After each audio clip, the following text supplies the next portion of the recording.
Oi, gente, boa noite. Tá dando para me ouvir?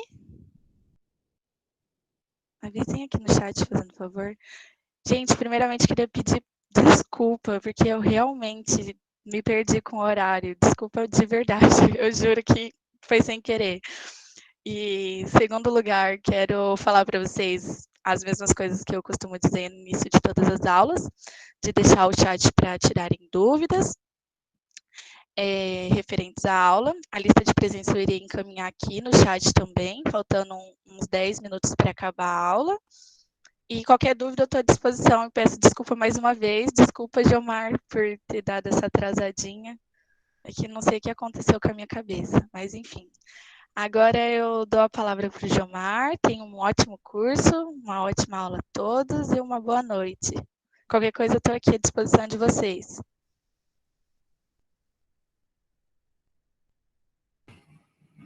Boa noite, pessoal.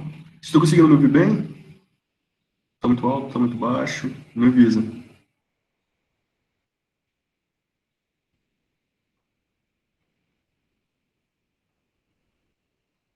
Ah, beleza. Show! Agora que a Ana está sabendo que ela está devendo um brownie para todo mundo, né? Por ter feito a gente esperar. Brincadeira. Então, pessoal, vamos começar. Primeiro, espero que vocês tenham tido uma semana boa. Espero não ter traumatizado muitas pessoas, tá? Não foi minha intenção semana passada. A mensagem que eu queria deixar, eu deveria ter falado no início. Eu acabei sabendo depois pela Ana que eu acabei assustando algumas pessoas. E não foi minha intenção, tá, gente? Me desculpa. Tá? Então, ó, para a aula de hoje, a terceira aula, né, a penúltima aula, a gente vai falar sobre microfabricação, né? E é aqui que a coisa começa a ficar bem legal. Beleza? Então, para começar, como sempre, os tópicos que a gente vai ver hoje, tá? O primeiro tópico é que a gente sobreviveu já essas 2 semanas, beleza? Sobrevivemos às minhas aulas e ao corona, então a gente tá bem. É, a microfabricação pelo engenheiro químico, esse é o segundo tópico. A gente vai falar um pouquinho sobre PMMA, microfluídica de papel, PDMS e impressão 3D. Tá? Alguém sabe o que é PMMA e PDMS? Pode escrever aí no chat.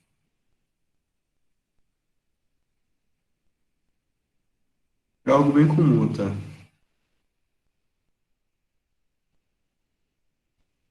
O PMMA é o que é o acrílico, o famoso acrílico. Isso, boa. E o PDMS, eu acho que eu comentei na primeira aula, eu mostrei a história da microfluídica para vocês, de uma empresa que começou a produzir e patenteou meio que o processo, que ela existe desde 1918, 28, não lembro agora. E o PDMS é o polidimetilsiloxano, tá?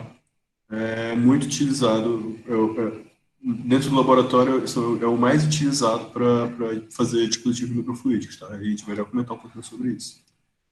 E impressão 3D, né, que está aí para ficar e provavelmente vai assumir o papel mais importante aí com o passar do tempo, tá? Conforme as pesquisas forem avançando. E dentro do design de microfabricação, a gente tem o de mistura, a separação. Eu escolhi esses quatro, tá? Que eu achei que iria valer mais a pena para a gente conversar. Que é o de mistura, separação. Esses sensores aí, no caso, é só os microdispositivos que fazem sensoriamento, sabe? Eu expliquei para vocês na primeira aula também que... Desculpa, vou colocar o silencioso aqui. Que na que na. Tá mudo aí pra vocês? Vocês estão conseguindo me ouvir ou tá com problema? Acabei de ver aqui, comentário que tá mudo. Tá, beleza, então. Então, os designs de microfabricação, a mistura, a parte de sensores é mais com relação a acoplar dispositivos eletrônicos. Eu comentei que alguns dispositivos poderiam acoplar, por exemplo, o Arduino, que é o que vocês estão fazendo curso também, né? Acho que eu vi a Ana postando alguma coisa no Instagram, estou fazendo esse curso de Arduino. Então, dá para acoplar o Arduino com sensores ou acrescentando algum dispositivo, algum componente mecânico, por exemplo, um misturador, para realizar esse trabalho, né? E a cultura de células que leva a gente para o órgão chip, beleza? E depois a gente faz o encerramento, beleza? E a gente pode começar? Com alguma dúvida, pessoal, da semana passada? Se, se ficaram com dúvida, só avisa aí, tá? Então vamos lá. A gente sobreviveu essas 2 semanas. Primeira aula a gente viu o que é microfluídica, falou sobre a história da microfluídica, falou bastante sobre as aplicações. Dentre as aplicações aqui, eu tive uma resposta maior e o pessoal conversou comigo durante a semana, foi sobre órgão chip. O pessoal gostou bastante, né? Achei bem interessante. E a aula da semana passada a gente falou um pouquinho sobre as equações fundamentais, né, de transporte. A gente falou um pouquinho sobre movimento, sobre energia e sobre massa, né, que foi um assunto bem denso. O pessoal estava um pouco mais recente aí no curso se assustou um pouquinho, mas é como eu disse na semana passada, essas equações elas não existem para ser resolvidas. A gente simplifica ela bastante, mas na prática, real mesmo, elas não foram feitas para serem resolvidas. Elas são feitas para que a gente possa interpretar fenômenos. Então, o importante é a gente saber o que cada termo daquele significa, e não que a gente seja um puta gênio aí de cálculo e álgebra, entendeu? Para resolver tudo aquilo, tá bom? Então, beleza, a gente vai começar. Primeiro assunto, né? Microfabricação pelo engenheiro químico. Eu escolhi esse tópico para começar, para a gente introduzir um pouquinho o assunto, justamente para ver se vocês entenderam onde que a microfluídica entra para a gente como engenheiro químico. Né? A gente se formou em engenheiro químico e agora, né? O que a gente vai fazer para melhorar os processos lá? E a microfluídica é uma coisa super nova. E onde que ela entra? Não sei se vocês lembram das vantagens de usar a microfluídica. Se vocês puderem escrever aí no chat, o que vocês acham que, como engenheiros químicos, dentro de uma fábrica que a gente vê aquelas plantas gigantescas, como que é que a microfluídica entra dentro desse processo todo?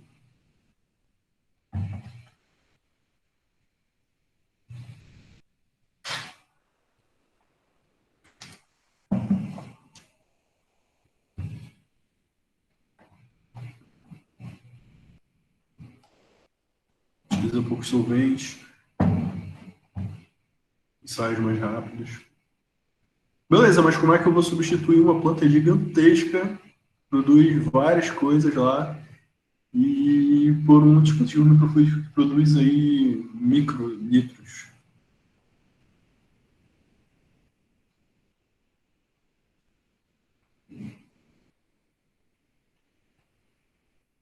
Como engenheiro químico, a gente sempre pensa em processo, né? Então, por isso que eu estou fazendo essas perguntas. Simulações mais eficientes. Ok.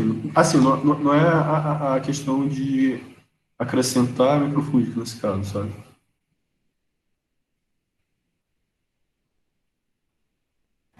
Pô, paralisação. Pô, legal, pessoal. Tô feliz que vocês ainda lembram alguns conceitos aí que eu falei. Eu imaginava que depois de 2 semanas aí só ia acabar esquecendo. Então, aqui tem a questão da paralelização, entendeu? De processo que pode ajudar muito lá na frente. Existem outros fatores aí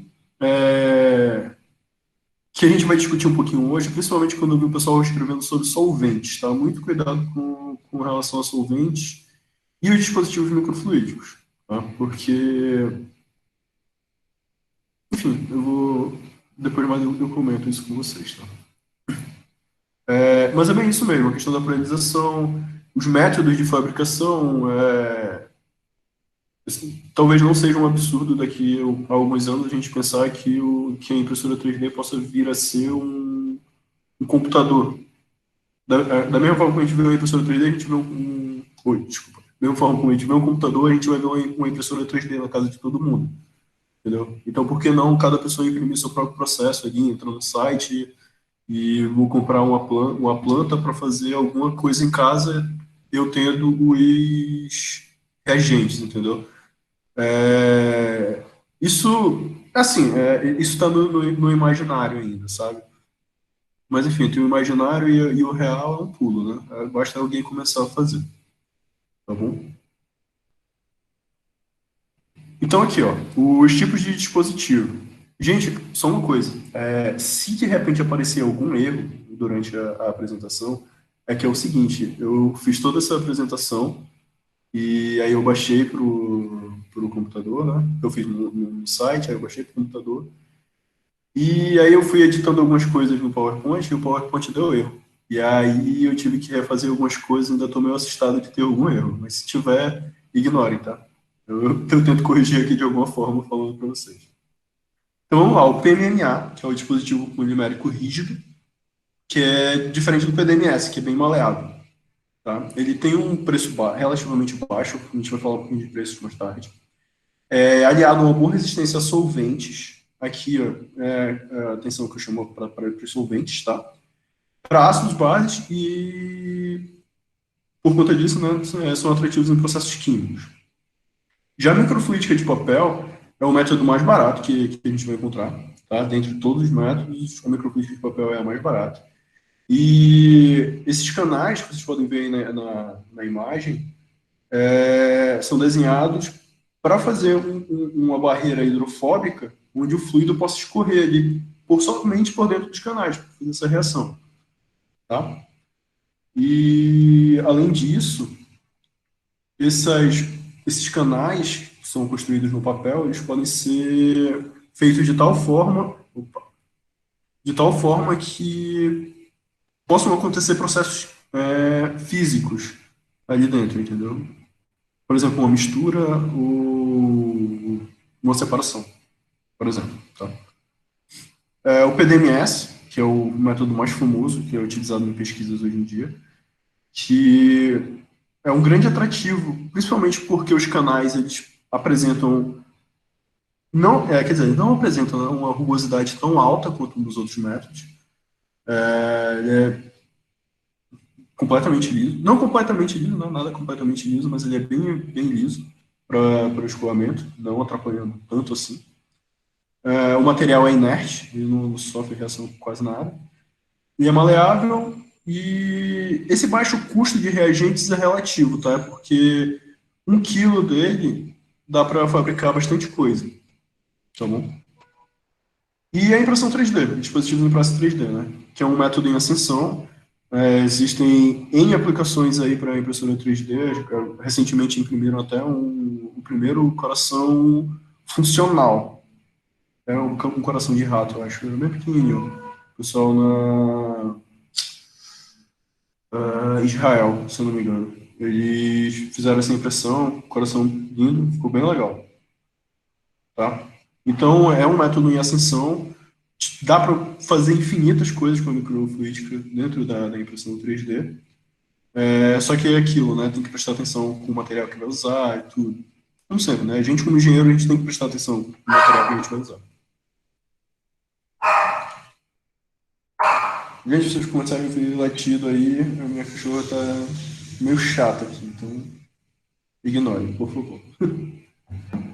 Então vamos lá, etapa de fabricação, né? O PMMA, que é o acrílico. Com esse material a gente cria diversas camadas. É bem parecido com o que a gente vai ver no papel, tá? A gente cria diversas camadas, diversos furos, e esses canais que são criados nessas diversas camadas, depois são prensados e pronto, a gente tem um dispositivo microfluídico. Basicamente isso, tá? Separei aqui algum vídeo com alguns processos, tá? Aqui, ó. Essa primeira fase, que é um corte de laser. Ele utiliza, no caso, um laser de alta frequência. Ali, dentro dessa máquina, ele acrescenta só as plaquinhas, tá, de acrílico. Só se tiver com ruim de enxergar aí, tá, o vídeo, vocês me avisam, tá? Aí no final ele teve, são quatro plaquinhas, né? São quatro plaquinhas, onde ele, no final, vai juntar todos esses canais em um só, tá? Deu pra ver? Deu pra entender? Tranquilo isso aí? Estou me avisando aí no chat se deu pra ver. Beleza, então. Continua. Aqui é a fase da limpeza do que retirou, né, da máquina de laser, de corte. Principalmente para não ter aquelas rebarbas, né, que ficam após o processo de corte, né? Eu quero que vocês prestem atenção também no relógiozinho passando ali atrás, tá? Porque esse método é bem rápido até. E aqui ele usa uma prensa para juntar tudo, né? Ele coloca uma solução de etanol, porque o etanol ele vai causar ele vai danificar um pouco o PMMA, mas é a ponto de só para fazer essa cola entre as camadas, tá? Aí depois de 2 minutos dele colocar na prensa, ele vai ter a peça final. Não sei se ele vai aproximar um pouco, acho que ele aproxima. Isso. Aqui, aquelas 3 camadas, eu vou voltar um pouquinho só para vocês verem como é que era antes, tá? Memoriza aí como é que tá essa, como ficou. Ficou algo bem interessante, né? Como ficou no final do corte aqui.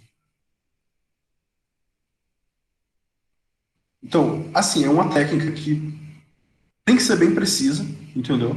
Porque cada canal desse vai se comunicar, entendeu? Então, cada corte desse tem que estar bem preciso para quando encaixar tudinho, ele se comunicar perfeitamente. Beleza? Vou passar aqui. Não trava não, por favor.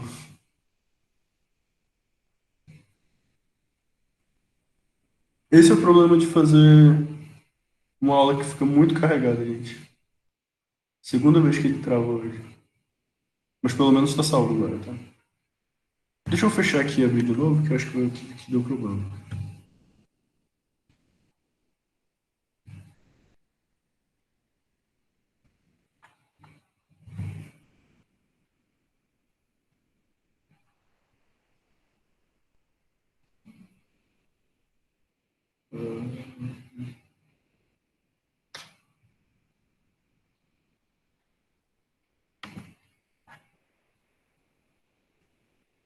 Beleza, voltou.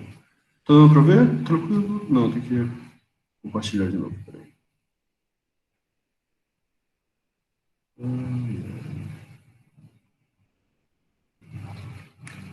Beleza, voltou aí pra vocês, né? Beleza.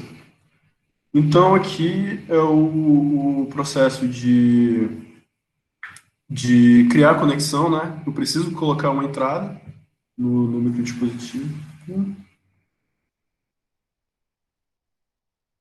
Tá? No caso, ele construiu uma entrada mais bonitinha, que ele vai misturar dois fluidos, né? E aí ele faz essa adaptação toda para. É até emparafusado. É um processo bem bonito até. Beleza? E aí essas conexões entram certinho nos canais. E aqui o teste do chip. Tá? Como sempre, quase todos os tipos de demonstrações que vocês vão ver de mistura vão usar azul com amarelo, que é só para dar verde no final. Tá? E aqui ele vai aumentando a potência, né? Percebam que é bem baixo, tá? Esse aqui é bem baixo. Como eu falei, por ele ser rígido, o material ser rígido, ele realmente precisa de uma vazão mais baixa, porque senão ele explode, tá? Então, ó, vocês perceberam que conforme foi avançando, a mistura foi avançando, foi aumentando a velocidade. Conforme foi avançando a velocidade, a mistura foi ficando melhor, né? Usou o amarelo para dar o verde. Beleza? A microfluídica de papel, ficou alguma dúvida com relação ao PMMA? Alguém quer fazer alguma consideração?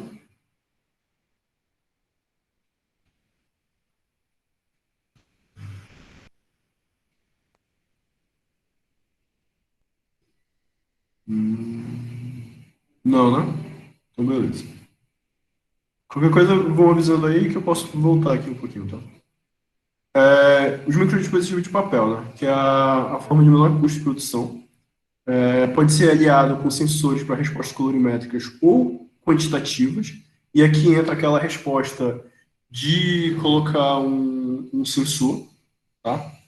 Para fazer essas leituras. Mas assim, para microfluídica de papel, nem tudo são flores, né? É o principal processo que nem tudo são flores. Por quê? Imagina assim, saiu um estudo agora dos métodos para identificação do coronavírus, não só de identificação, mas para descobrir qual etapa da doença vai estar acontecendo ali, né? Se a pessoa precisa ou não de UTI, de um tratamento mais imediato. E para isso, utilizam alguns fatores do sangue, que a gente vai chamar de interleucinas. Normalmente, quando acontece um processo inflamatório no corpo, essas interleucinas, elas tendem a ficar um pouco mais inconstantes. Se por acaso a gente utilizar a microfluídica de papel, a gente não vai conseguir ler completamente essas interleucinas. Por quê? Porque o papel, como a gente sabe, ele absorve, né? E como ele é extremamente poroso, talvez ele vá capturar algumas partículas, moléculas que vão estar ali dissolvidas. Então a leitura final ela não vai ser 100% confiável. Vocês conseguem entender?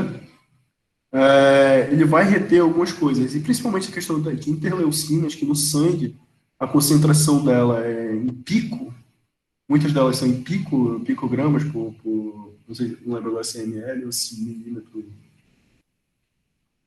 cúbico. Enfim, mas é em escala de pico, então é um grande problema, entendeu? É um grande problema que precisa ser resolvido, tá? Mas é um método fantástico, principalmente para quem quiser trabalhar com controle de qualidade,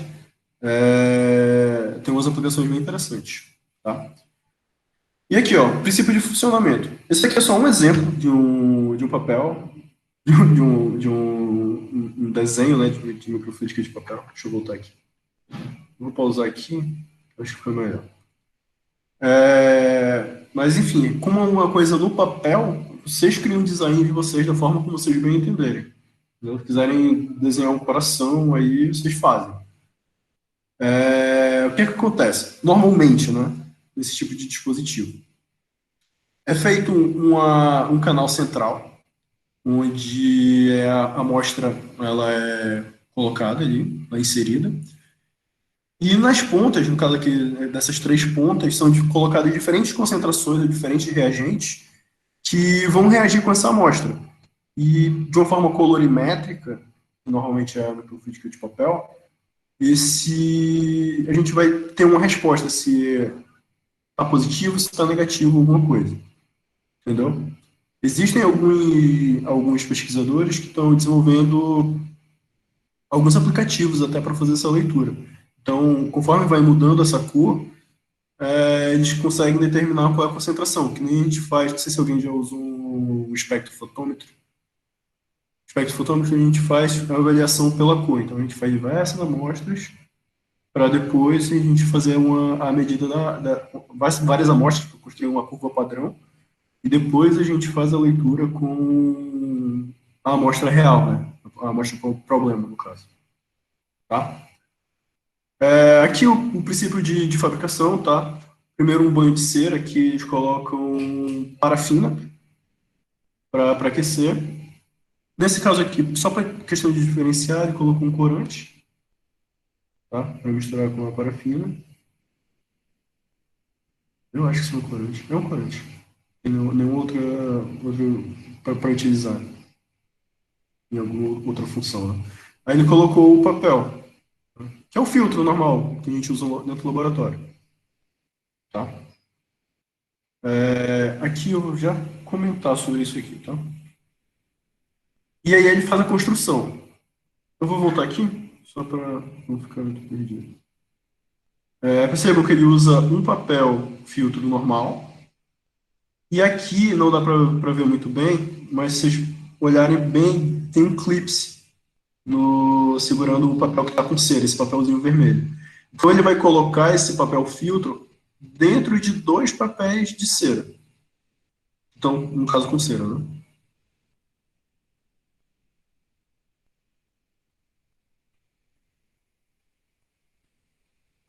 E aí ele tira aqui o molde, coloca por cima, e coloca uma base aqui para só para fixar melhor. E aqui mais ou menos o processo que acontece, tá? Ele coloca o peso do molde aqui por cima e ele tende a se espalhar pelo papel de baixo. E aqui tá o dispositivo que ele criou, aquele mesmo que a gente viu no início, agora só com os canais. Vocês conseguem entender por que ele usou cera? Escrevam aí no chat. Por que usa cera?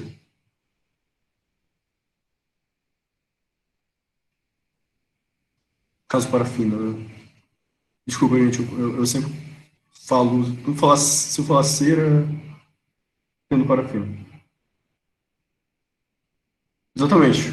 Ser hidrofóbica. Justamente para essa construção de canais. Tá? Conforme esse for esse trabalho de afinar, aumentar esse canal, como a gente bem sabe, vai influenciar na velocidade do escoamento. Tá? Porque aqui é um escoamento, apesar de ser também meio que um processo de difusão, talvez,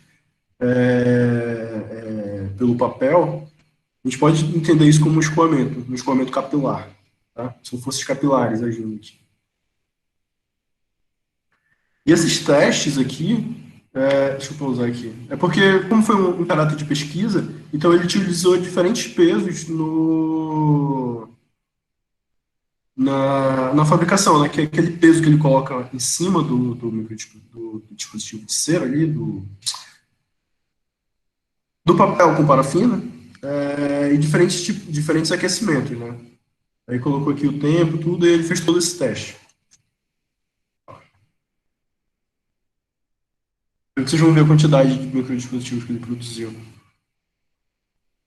Ah, não travou não. Aí. Deixa eu voltar aqui pro final. Pausa. A quantidade de microdispositivos que dá para produzir, entendeu? Como é uma coisa barata, extremamente barata, né? Que é o quê? Papel filtro e parafina. Então, para isso, sei, eu acho que não dá 10 reais, entendeu? Para comprar vários desses, né? Para produzir isso aí. Enfim, essa linha de montagem dela não deve ter 10 reais, tá? E aqui o teste de detecção, tá? No caso, ele está detectando nitrito e antibiótico. Aí vocês vão ver essa questão colorimétrica que eu comentei. Tá? Olha, primeiro coloca o reagente, por fim ele coloca a amostra no centro. Aí ó, as forças capilares agindo, o fluido vai entrando em contato com o reagente e vai mudando de cor.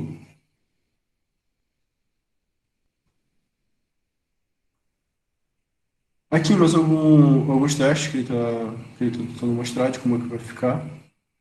Que um deles vai estar reativo no papel. Nossa, esqueci de cortar essa parte.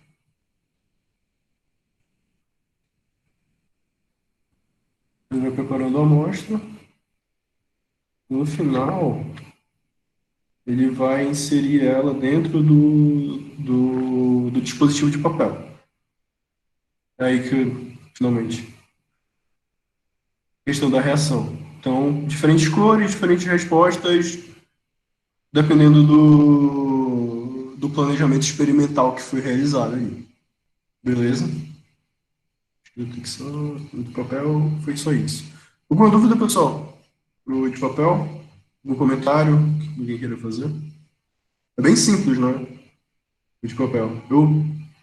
Eu cogitei fazer algo parecido pro meu mestrado, mas eu acabei desistindo porque eu travei nessa resistência não, nessa propriedade dele de absorver a amostra, e eu queria trabalhar com interleucinas. Né? E como ia dar muito problema, e provavelmente eu não teria tempo de validar isso, então eu acabei trocando pelo processo de simulação. Tá? Então, posso continuar, né? E aqui o processo de PDM, com o PDMS. O polímero também completamente diferente do acrílico, né, do PMMA. Bem maleável, super maleável. E também tenho que falar que é o mais complexo. De todos eles, é a forma de construção mais complexa. Por ser mais complexo, por conta de tudo que envolve ele, tá? De todas as operações, é o mais caro. Entendeu? Precisa ter um laboratório bem equipado para fazer essa produção do PDMS. Apesar de existirem métodos híbridos. Então, só, ao invés de fazer toda a fotolitografia, que eu já mostrei para vocês, dá para utilizar uma impressão 3D, um molde de impressão 3D, utilizando, acho que é o BCA. Esqueci agora qual é o polímero que usa, e ele é solúvel com álcool. Então, ele só constrói o canal, joga o PDMS por cima. Eu acabei não colocando essa imagem, deveria ter colocado. Encobre todo o canal e depois só vai passando um solvente que vai dissolver tudo isso e o canal vai ficar ali limpo por dentro. Tá? Eu vou mandar esse vídeo depois. Tem no YouTube esse vídeo, eu vou pedir para a Ana postar para vocês no grupo de vocês do WhatsApp também. É bem interessante e é bem fácil. E aqui, é um vídeo um pouquinho mais longo, tá, gente? Eu vou explicando aqui cada passo. Vou só voltar aqui para ir acompanhando com vocês. Essa aqui é a fase da fotolitografia suave. Ele vai criar uma máscara, tá? Que vai servir como um molde lá na frente para a entrada do PDMS. Tá? A primeira coisa que ele faz é um tratamento de plasma, que não sei se alguém já trabalhou com isso. Ele modifica a superfície de contato da, da pastilha, né, da máscara ali que vai ser utilizada. Ele passa por um tempinho. E aqui, ó, o ângulo de contato, né? Bem diferente, um tá bem espalhado, esse aqui tá bem redondinho. Depois ele utiliza uma rotação de revestimento, tá? Ele vai inserir um fluido fotossensível, tá? E que é muito importante esse processo, principalmente para não fazer bolhas, tem que ter muito cuidado. E aí ele fecha isso, ele vai rotacionar aí dentro para poder espalhar. Beleza? E aí ele passa por um aquecimento, tá? Ele coloca numa chapa, ele faz esse processo de aquecimento, principalmente para tirar um pouquinho do solvente que pode ter ficado ali, um reagentezinho em excesso. Depois ele vai para essa exposição UV, que é a etapa de fotolitografia. Ele utiliza um molde ali do que ele vai querer fazer e faz essa exposição.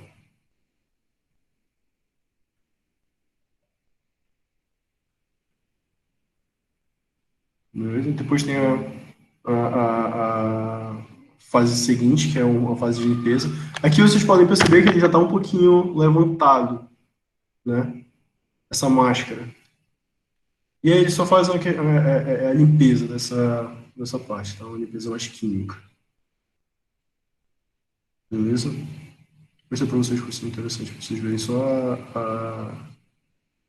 os desenhos, como é que ficaram. É um processo um pouco mais demorado, tá? O PDMS, mas ele também é o processo mais efetivo que tem. Principalmente por ele ser maleável, ele aguenta bastante pressão. Então, quando o pessoal faz esse teste de escoamento para aumentar as velocidades, eles fazem mais com o PDMS. Tá? Aí depois isso vai secar e temperatura ambiente. Beleza? Vai até aqui. Ah, tá. Isso aqui é importante pra vocês verem. Tudo que eles fazem, depois eles vão dar uma olhada no microscópio para ver como é que ficou. E é importante ressaltar, deixa eu travar aqui, que todo esse processo tem que ser bem limpo, né? Aqui, ó, caiu um cabelozinho aqui no meio do canal. Felizmente dá para tirar, né? Mas, enfim, são problemas que podem acontecer, entendeu? Vocês perceberam, tem toda uma tensão, né? Tem que ter cuidado com a questão das bolhas, tem que tirar reagentes em excesso, tem que manter limpo, entendeu? Coisa que a gente já sabe, né? Em todos os processos que a gente faz, mas nesse caso aqui, como são um processo que demora, imagina perder um dia todo aí, ainda perder reagente por causa de desatenção. O que acontece, né? É normal. Beleza? E aí os canais que ele produziu. E aqui é a criação do microdispositivo. Tá? Ele vai utilizar o PDMS. Aqui é o elastômero, tá? Que ele usa e um agente de cura, que é para endurecer. Ele coloca por cima do, da máscara que ele criou, né? No processo anterior. E não sei se vocês prestaram atenção, mas formou bastante bolha, né? Normalmente o pessoal coloca numa câmera de vácuo para tirar essas bolhas. Aí, ó, ele deixa secar. Ele já mexeu aqui um pouquinho no corte quando ele fez essa imagem, mas vai mostrar também ele cortando. Tá? E aí ele faz esse corte para tirar os dispositivos. Ele fez 2 canais diferentes, tá? Ele fez um de separação, acho que esse é de mistura. Parece ser de mistura. Ó, vocês podem ver super maleável o PDMS. Ele faz os buracos tanto de entrada quanto de saída.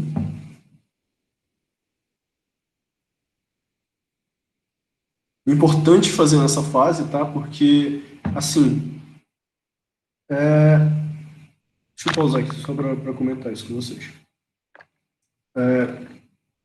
Tá.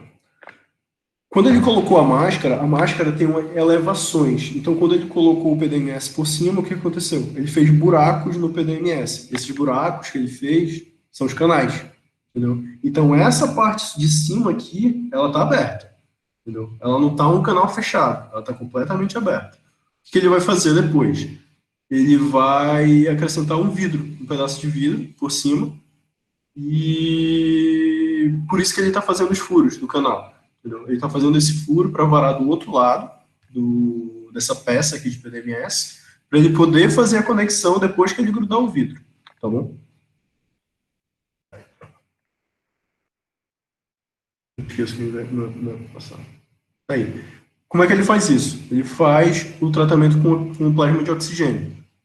Ele pega a pecinha de PDMS e uma peça de vidro. Quando ele leva ali para o tratamento de plasma, ele modifica a superfície dos dois, né, tanto do PDMS quanto do vidro, e aí ele cola. Ele coloca, junta os dois, e ali é quase como se fosse uma fusão, mas não é uma fusão porque ele não vira uma peça só. É como se ele tivesse colado mesmo, entendeu? Vamos ver. Ele leva para dentro do plasma cleaner. Aí o processo de plasma.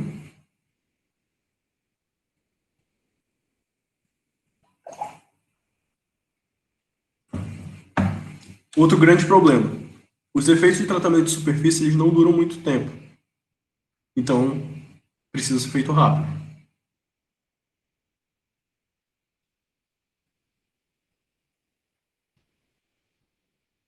Aí, colou o microdispositivo, tudo certo.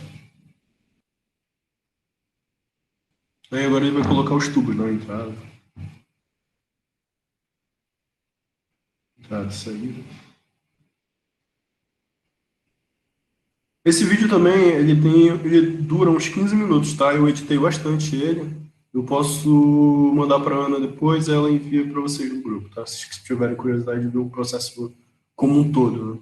Que ele vai explicando um pouquinho também as etapas de quanto tempo deixa no plasma e algumas outras coisas, tá? Eu achei melhor tirar porque eu achei que o tempo não ia dar. Beleza? Ficou alguma dúvida, pessoal, com relação ao PDMS? Posso seguir? Eu vou já mostrar para vocês os preços, tá? Com relação a ele. É porque ele realmente é o mais caro. Para dentro do laboratório ele é perfeito. Ele é excelente, dá para fazer uma infinidade de coisas. Mas para virar produto é um grande problema. É um grande problema, principalmente pela demora de produção. Tá? E microdispositivos impressão 3D, que é um dos meus queridinhos aí, tá? Não só por causa do laboratório que eu tô e por conta do meu primeiro trabalho com microfluídica ter sido com impressão 3D, mas é devido ao potencial gigantesco que pode ter, entendeu? Não só em relação à microfluídica, mas com relação à impressão 3D. Eu sou um grande apaixonado por impressão 3D, tá? Um dia ainda eu vou ter uma e vou fazer vários bonequinhos aqui pra mim. Enfim, 4 etapas, tá? Para a produção desses microdispositivos. Primeiro, desenho em software, que é a fase comum quase em todos os métodos, tá? Ter esse desenho. A etapa de simulação, eu coloquei um asterisco aqui porque ele não é obrigatório, tá? Mas ele pode ser extremamente importante e pode fazer a gente ganhar bastante tempo. Por quê? Porque o processo de simulação a gente consegue ver o que vai acontecer ali dentro do dispositivo, tá? Terceira etapa, impressão. E o último, os testes, tá? Porque não quer dizer que a simulação está linda, a impressão ficou muito legal e eu vou lá, vou fazer os testes e vai dar tudo certo. Não. No meu TCC eu entendi muito bem como é que isso funciona. Ficou tudo lindo na impressão, a simulação também ficou legal. Na hora de ligar o dispositivo, ele meio que explodiu por dentro. Vazou e vazou bastante. Tá? São coisas que a gente não consegue prever na simulação. E aqui mais um vídeo, tá? Da fabricação de microdispositivos.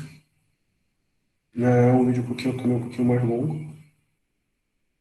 Esse é o meu outro vídeo que eu posso enviar para vocês, tá? Aqui, para quem não...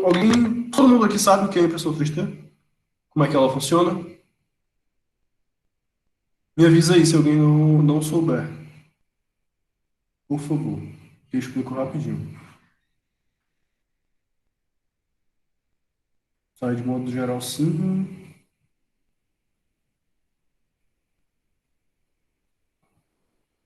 Tá, eu vou falar por alto. Impressão 3D, eu vou ter uma deposição de polímeros em camadas. Tá? Assim, lembra como a gente fez lá no PMMA? Mais ou menos parecido. Bem mais ou menos mesmo, quase para não. Mas ele deposita várias camadas, como se ele pegasse o desenho que a gente faz e ele fatia em várias camadas. A impressora, né? E essas camadas é o que são impressas. Então, dependendo da droga, como é que é o nome? Dessa ponteira, como é que é? Ai, meu Deus. Enfim, dependendo do tamanho dessa ponteira, que é onde o fluido vai ser, o fluido já, o polímero vai ser disperso, eu posso ter precisão. Isso. É precisão a palavra que eu estava querendo dizer. Da precisão da impressora, eu vou ter paredes mais lisas ou mais rugosas, tá?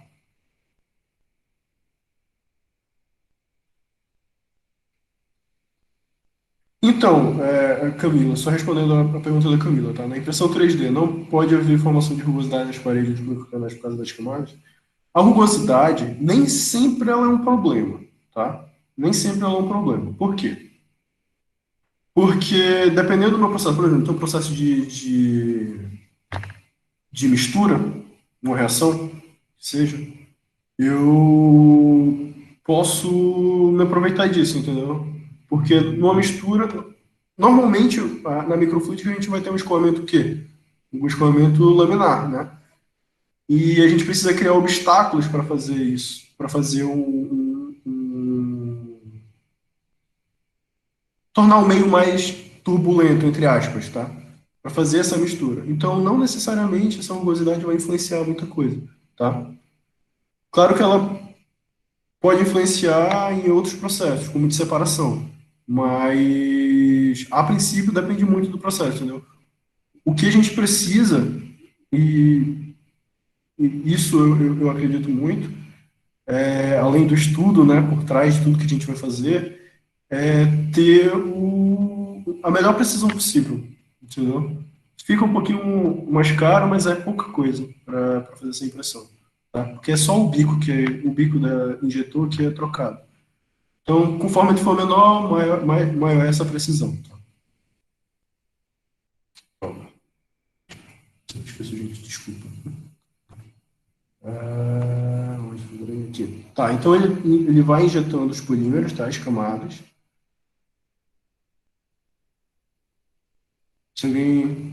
E aqui, ó, segunda etapa, tá? Simulação. Ver o que vai acontecer no meu processo. Tá? Extremamente importante. Que é o que a gente vai ver na semana que vem, tá? Eu vou fazer um processo de simulação rapidinho com vocês. E aqui o processo dele, né? Ele criou toda essa peça, toda impressa em 3D, para fazer esse escoamento ali dentro. Eu acredito que esse dispositivo seja para microencapsulamento, tá? Pelo desenho já, pela simulação que ele estava vendo, eu acredito que seja microencapsulamento, tá?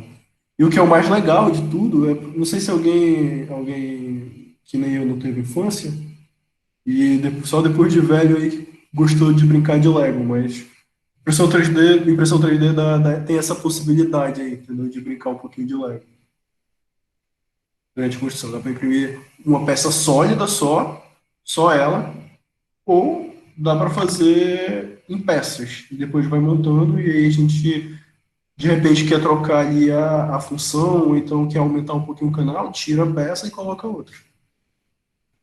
Tá aí o processo. Tá? É microencapsulamento mesmo. Beleza? Eu queria ter colocado outros vídeos de impressão 3D, mas eu acho que esse aí resumiu bem, tá? O que é feito. Se alguém tiver alguma dúvida com relação à microfabricação de dispositivo 3D, entre em contato comigo, tá? Lá no Instagram, que a gente pode trocar uma ideia legal. E aqui as fabricações disso, pessoal.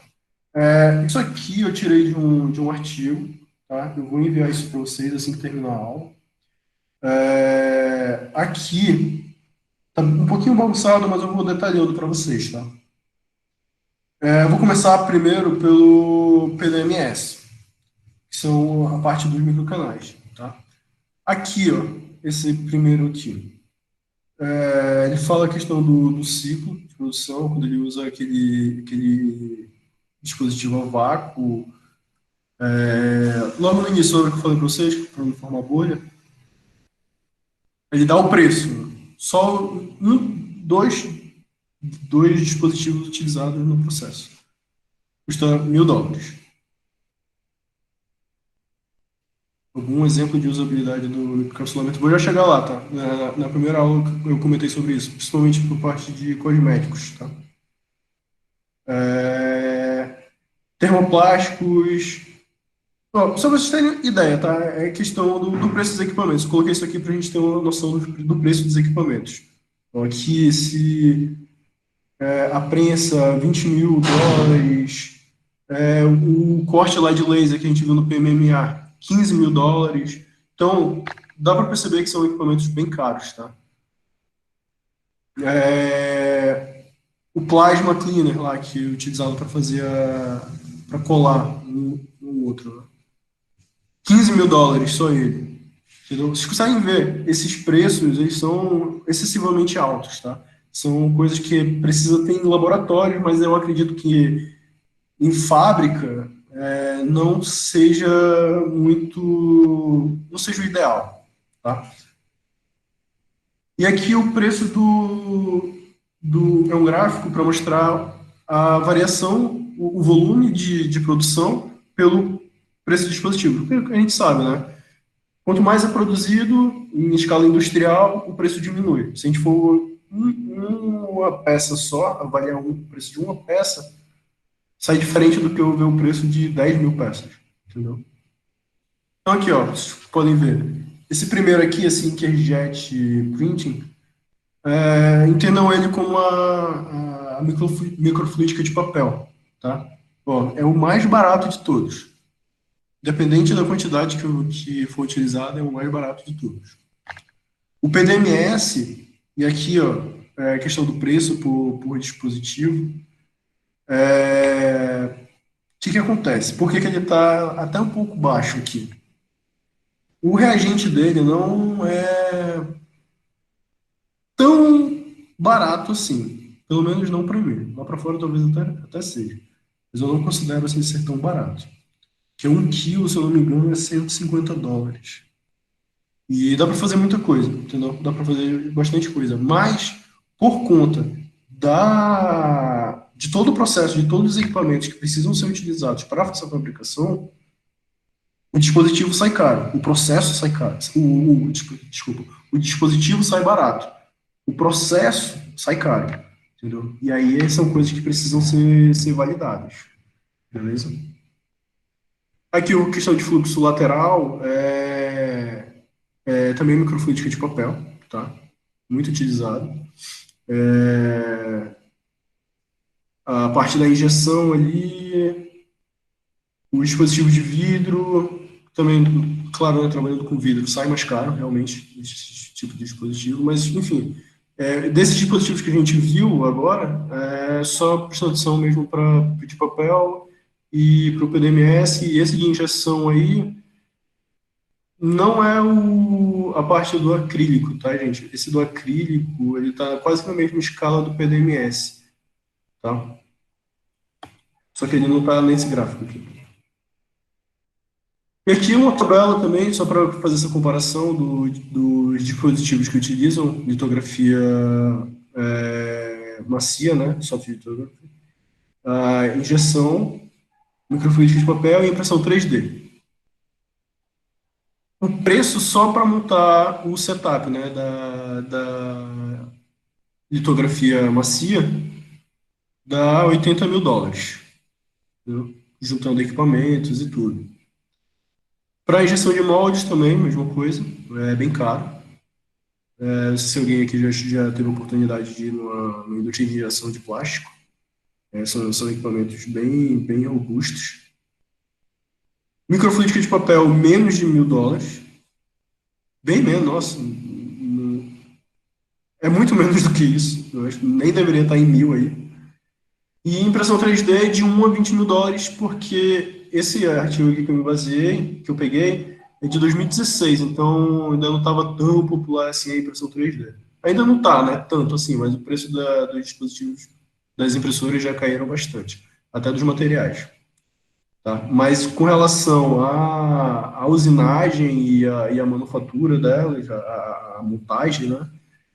Mantém as mesmas coisas, as mesmas características. Para usar a fotolitografia, a litografia no caso, né? Continua sendo um problema, é muito difícil, muito complicado para usar, então tem uma baixa usabilidade e o retorno não é imediato, entendeu? Para o investimento que vai ser feito. Para injeção, pode até produzir em larga escala, mas não vai ser um material muito legal, tá? Não vai ser produtos muito bons. A microfluídica de papel, por sua vez, já é possível fazer diversas de uma vez só, uma linha de produção extremamente rápida. tá? E é muito fácil de fazer.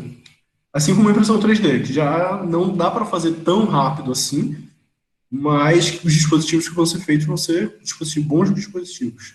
Beleza? Ficou alguma dúvida aí, pessoal? Essa parte, eu vou entrar agora na parte dos tipos, né, de microdispositivos, designs.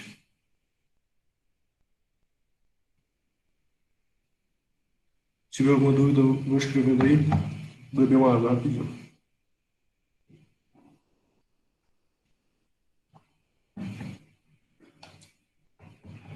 Não. Beleza, eu vou continuar. No final, se vocês tiverem dúvida, eu vou escrevendo aí, tá? Tá aqui, os designs de microfabricação. Separei os quatro, né, como eu falei no início. Processo de mistura, processo de separação, processo que envolve sensoriamento e os órgãos, né? O órgão chip que o pessoal mais gostou e me pediram aí durante a semana para ter. Tá? Com certeza ia ter.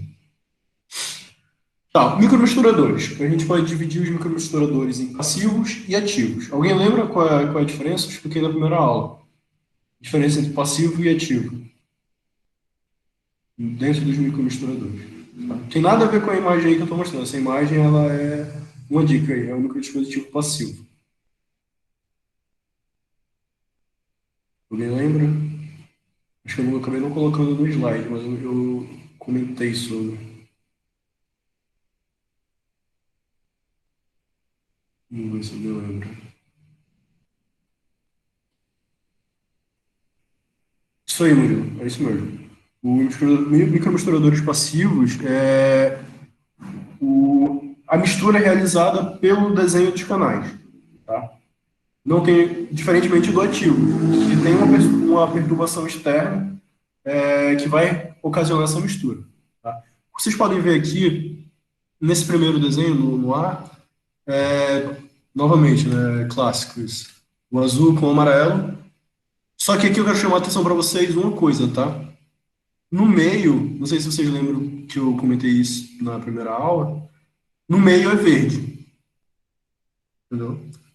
E a gente pode explicar isso a partir daquela equação de difusão que a gente viu na aula passada, do transferência de massa.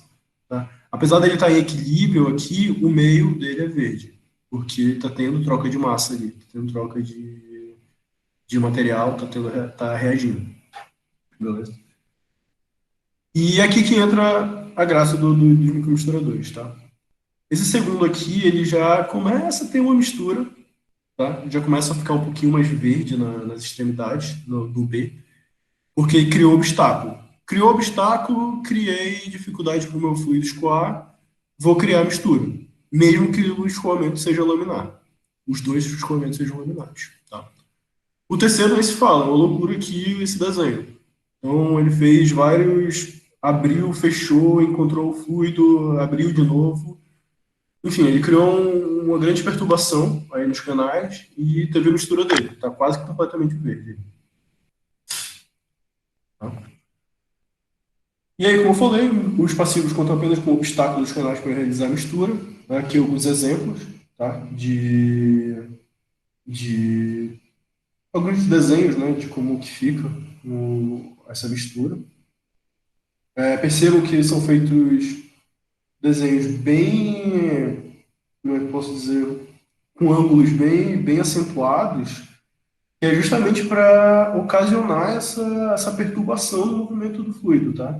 Então eu vou ter sim criação de vórtices ali, indiretamente. Vou ter essa perturbação e vou ter mistura, beleza? Os passivos, desculpa, os ativos, como eu disse, utilizam a ação de forças externas. Então, nesse caso aqui, o A ali, por exemplo, ele é passivo, mas aí eu começo a colocar algumas interferências. Seja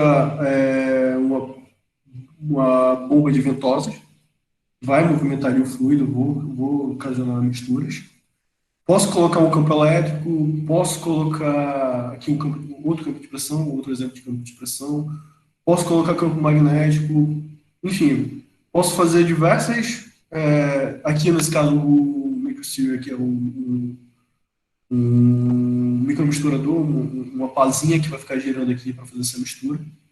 Tá? Então, existem diversas formas aí onde pode ser feito, como pode ser feita a mistura. Até a mudança da temperatura, o aquecimento, pode ocasionar a mistura. Tá? O processo de convecção, acho que convecção.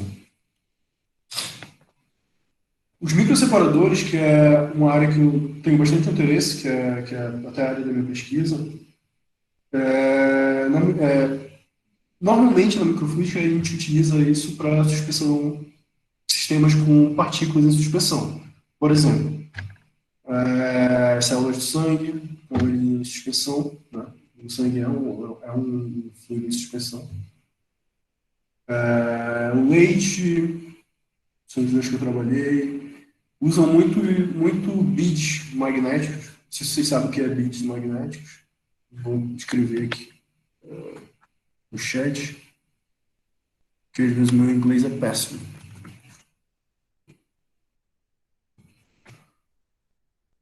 Que são esferas pequenas que podem atrair algumas partículas, pode ser do sangue, pode ser de algum outro sistema. Elas fazem essa atração e depois elas são recolhidas para uma leitura. Tá? Então, beleza, a gente tem um sistema de suspensão. Um fluido, um fluido com suspensão, se eu tiver um canal bem extremamente comprido, ou infinitamente comprido, se a gente soltar essas partículas ali, no final vocês vão observar, no ponto futuro, que elas vão se alinhar em uma forma de anel no tubo. Essas forças, elas estão em equilíbrio. Tem forças que empurram essas partículas tanto para o meio quanto do meio para fora. E esse equilíbrio faz com que seja possível fazer essa separação, tá? Aqui a gente vai ver semana que vem essa foto no C aqui, a formação de dois vórtices super parecidos na mesma posição do canal. Então eu vou ter um vórtice acima e um vórtice abaixo. Vocês vão ver, eu consegui ver isso numa simulação, é bem legal, um processo bem legal. Tá? E aqui embaixo, na figura D, é só exemplificando como é que fica aqui esse escoamento em ar. Tá? Que é o fluido escoando, as partículas vão sofrendo essas forças, tanto a força da parede quanto a força do fluido arrastando ela para cima, né, que são as forças inerciais, que a gente chama. Quando ela entra em equilíbrio, a partícula entra em uma posição de equilíbrio. Tá? Aqui, mais um exemplo, tá, de microseparadores. Essa foto de cima mostra exatamente esse vórtice que eu comentei ainda há pouco. Tá? Esse vórtice, ele age, essas forças, desculpa. Essas forças inerciais, elas agem principalmente em tamanho, tá? O tamanho é o que vai determinar qual é a força que vai ser determinante ali, tá? O valor da força, sabe? Quanto maior a partícula, menor a força, entendeu? Para vocês entenderem dessa forma.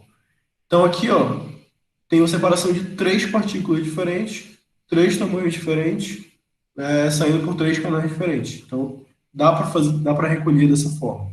Tá? E aqui embaixo é mais ou menos o que eu estou fazendo no mestrado. Tá? Esse canal de contração e expansão faz com que diferentes forças atuem nessas partículas e elas tendem a se separar. Lá no final, quando faz as saídas, as que tiverem carga maior, eles vão sofrer tamanho maior, desculpa. Tamanho maior, eles vão sofrer uma ação inicial mais forte, que vai empurrar eles para cima, as menores vão ser empurradas para baixo e vai ter esse processo de separação. E aqui, novamente, é o vórtice secundário que é formado, tá? Nesse canal de contração. Os microseparadores, eles podem ser divididos em ativo e passivo também, tá? Da mesma forma como é para misturadores, Os separadores, se eu tiver um campo elétrico, alguma outra coisa, alguma força externa, eu classifico ela como ativo. Tá? Então, aqui eu coloquei o exemplo da dieletroforese. Não sei se alguém já ouviu falar de dieletroforese. A dieletroforese é um processo de separação de eu aplico um campo elétrico e esse campo elétrico vai empurrar as partículas, dependendo das propriedades das partículas, elas podem ser atraídas ou repelidas do eletrodo. Então, a ideia é também separar, auxiliar, né, nesse processo de separação. De repente, uma célula cancerígena sai numa separação de sangue, sai junto com as células vermelhas, são empurradas junto com as células vermelhas, e depois de fazer essa filtragem com o campo de eletroforese, eu empurro as células vermelhas para um lado e atraio as células cancerígenas para o outro, e depois eu faço essa leitura. Beleza? É possível fazer a separação do plasma do sangue usando esses microseparadores iniciais? Sim. Inclusive, é o tema da minha pesquisa de mestrado, tá? Na primeira aula, eu mostrei um vídeo de um processo de separação, bem bonito. Ele usa esse desenho aqui de cima, que é um caracol, que funciona exatamente como uma centrífuga.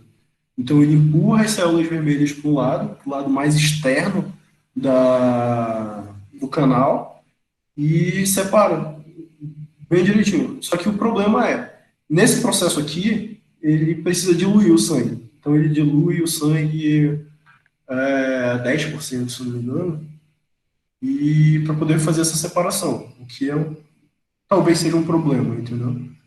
Porque não dá para a gente usar em casa, sabe? Eu penso muito nessa questão de você usar em casa, você não precisar ir no hospital para fazer esse exame, entendeu? Separar as células vermelhas do sangue, tá?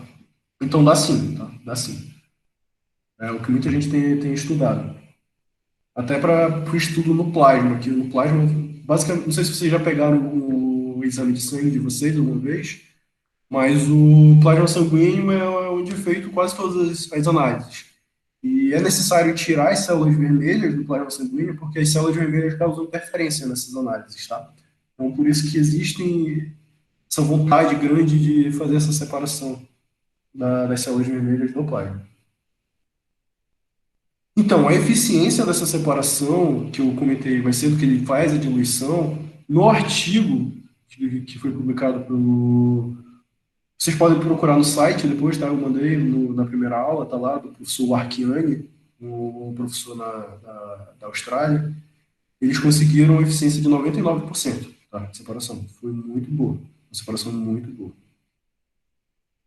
Beleza? Mais alguma dúvida? Para mim, o processo de separação é o processo mais bonito que tem. Beleza? Então vamos lá. A questão dos sensores. Nossa, falta 15 minutos só, gente. Eu vou correr um pouquinho, tá? Microfluidica acoplada com sensores. Tá aqui o erro que eu comentei com vocês, tá? Ainda está escrito aqui microseparadores inerciais. Desculpa aí por isso. E aqui tá, um microdispositivo. Provavelmente aqui é um PDMS. E tem alguns. Ele, ao invés de ser fechado com vidro, ele foi fechado com uma placa uma placa elétrica, eu esqueci como é que se chama isso. Uma placa de circuito. Esqueci agora, é uma placa de circuito não sei o que. Acabei esquecendo. E aí, por baixo, essa placa é acoplada com. Isso, pô, valeu, Lucas. E essa placa integrada com o Arduino para fazer a leitura. Beleza? Então é possível fazer essa integração, tá? Dispositivos microfluídicos adoram fazer isso. Aqui mais uma integração. De novo, um erro aqui, tá, gente? Desculpa. Aqui, no caso, já é um dispositivo que provavelmente é um PMMA, tá? Diversos fios aqui ligados nele para fazer análise, né?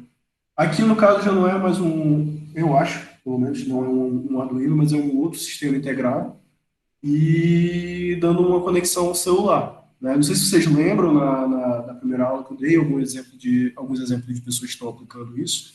aqui em Manaus mesmo tem um grupo que, assim, eles não estudam a microfluídica, entendeu? Eles estudam sensores. A microfluídica que eles usaram foi para fazer, não é exatamente um antipapel, tá? Mas é como se fosse da mesma forma como fazem para a leitura do sangue no glicosímetro, entendeu? Bem parecido. Só que o deles é com outra finalidade, para teste de Covid. E eles fazem isso e acoplam com o celular. Então eles já desenvolveram também um sistema, todo um sistema elétrico baseado em microfluídica, tá?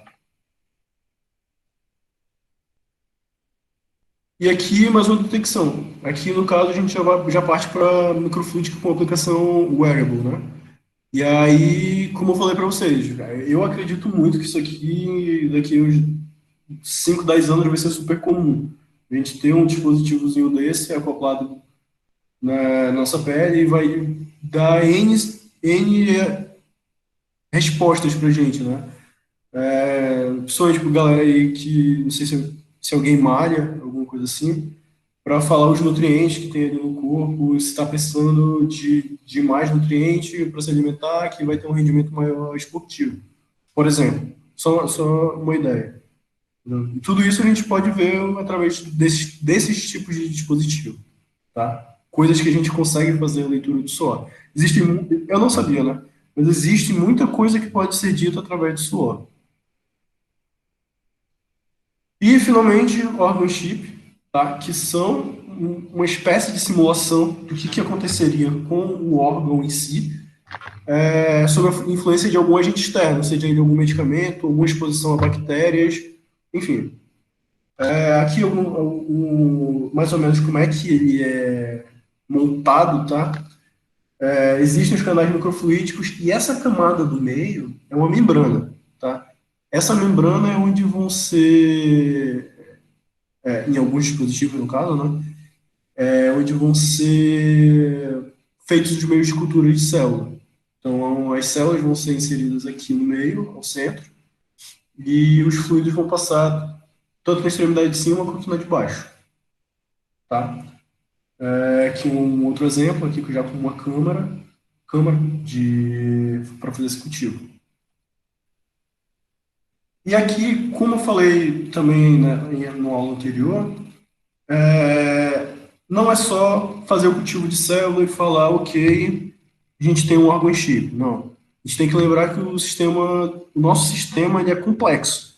Então a gente tem movimentação, a gente tem passagem de medicamentos em outros órgãos, a gente tem diversas funções, né, no nosso corpo, e não é só fazer um meio de cultura. A gente precisa simular o mais próximo possível de como é o nosso corpo.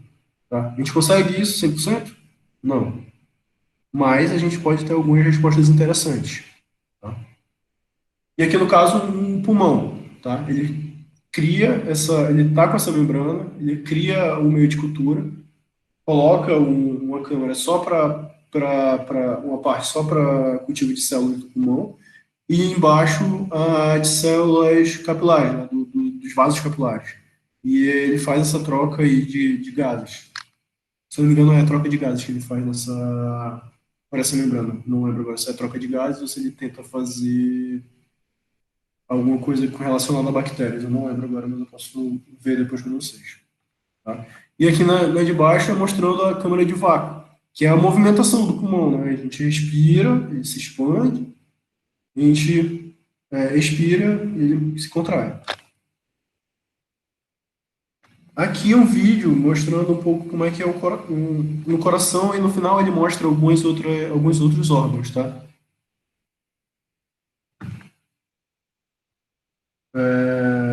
Mostra um exemplo de órgãos, né, que podem ser utilizados para fazer órgão chip. Existem algumas pesquisas bem interessantes com o cérebro, tá? Recomendo vocês a procurarem.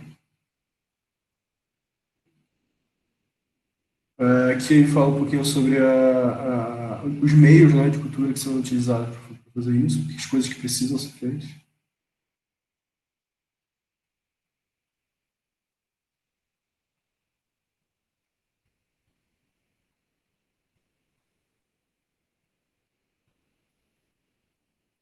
e aqui o microdispositivo, que precisa ter condições dinâmicas, né? Que é aquela questão da movimentação. A gente precisa simular o mais próximo possível do que realmente acontece no corpo humano. Aí essa parte furada aí é a membrana, tá? A membrana porosa, embaixo o canal microfluídico.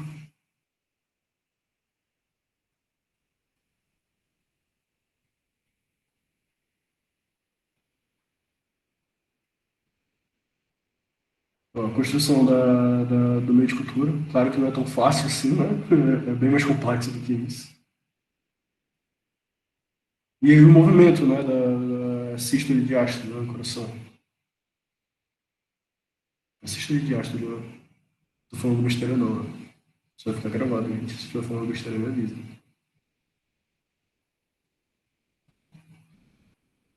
Então, tem o escoamento, né, do sangue. Essas células brancas aí são os anticorpos, né, do corpo.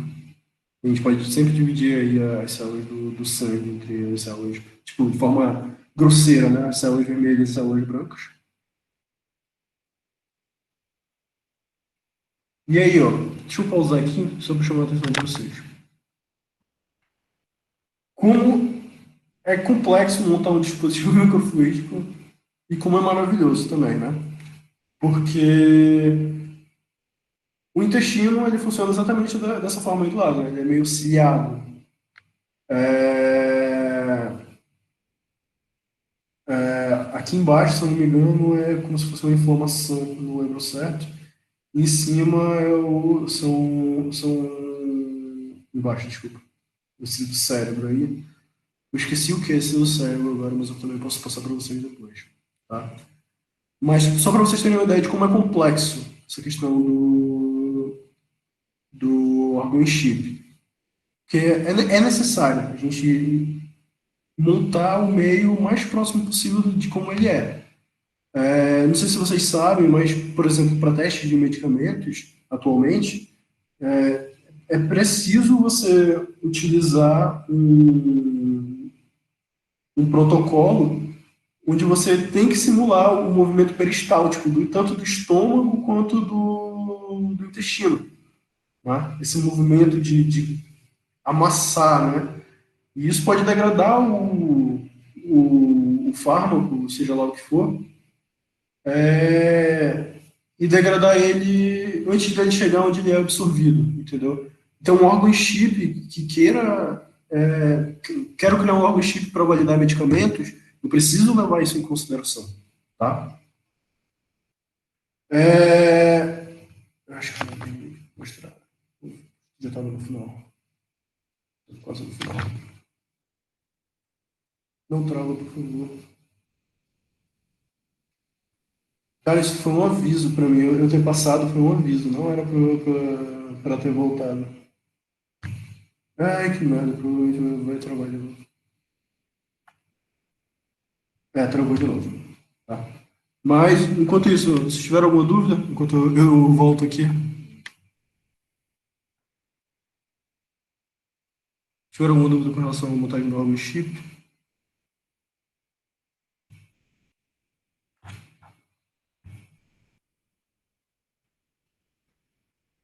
eu posso associar isso tudo. Cara, como eu disse, é uma simulação. Tu chega o mais perto possível, entendeu?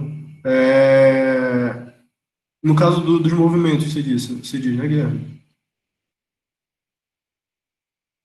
Do movimento ou são diferentes tipos de órgão chip que você diz para associar? Porque existe também essa associação de diferentes órgãos chips, tá?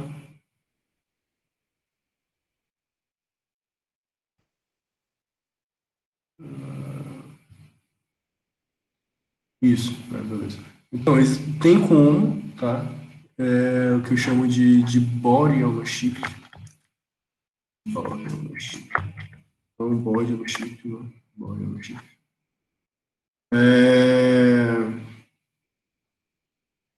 Existe essa associação, principalmente para testes de medicamentos, né? Por exemplo, passar no fígado antes de passar no resto do corpo, e ver qual é a influência disso, né?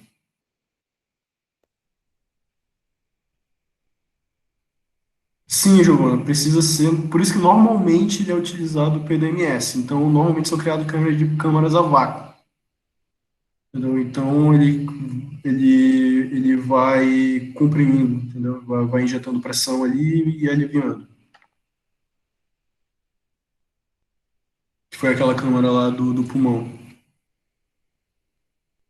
Então, esses movimentos, eles têm como simular. Entendeu? Tem como simular o mais perto possível. Normalmente são utilizadas câmera a vácuo. Tá? Tá, voltou aqui. Só para finalizar esse vídeo aí, tá? Da play aqui. O vídeo entrou de novo.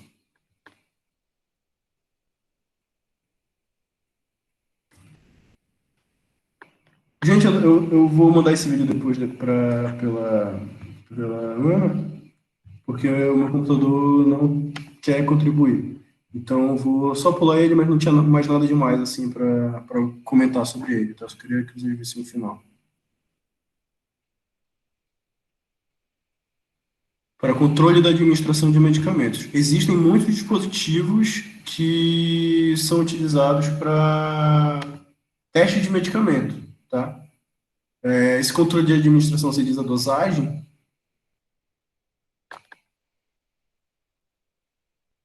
Então, existem normalmente esses testes que são feitos com medicamentos, eles utilizam diversas concentrações, né? São as dosagens.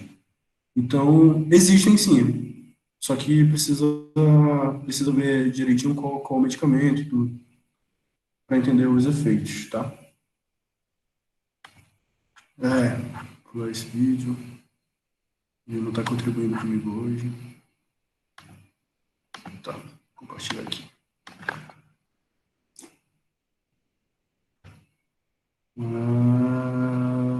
Voltou aí, né?